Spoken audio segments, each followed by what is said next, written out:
Hello everyone, welcome to Sanmarga classes.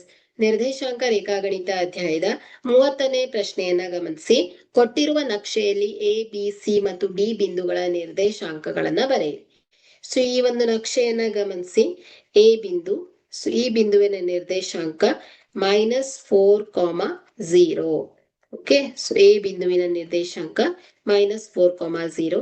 So B ಬಿಂದುವಿನ ನಿರ್ದೇಶಾಂಕ 0,2. So 0,2. Okay. So x 0 ಇದೆ, y 2 ಇದೆ. C ಬಿಂದುವಿನ ನಿರ್ದೇಶಾಂಕ so -1, -4. So -1, -4. D ಬಿಂದುವಿನ ನಿರ್ದೇಶಾಂಕ 2,4. ಓಕೆ, ಸೊ ಹಾಗಾದ್ರೆ ಇಲ್ಲಿ ಎ ಬಿಂದುವಿನ ನಿರ್ದೇಶಾಂಕ ಏನಾಗತ್ತೆ ಹೇಳಿ.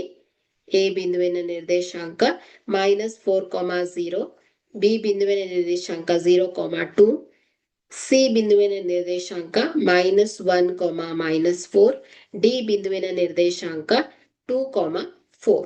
Okay, thank you.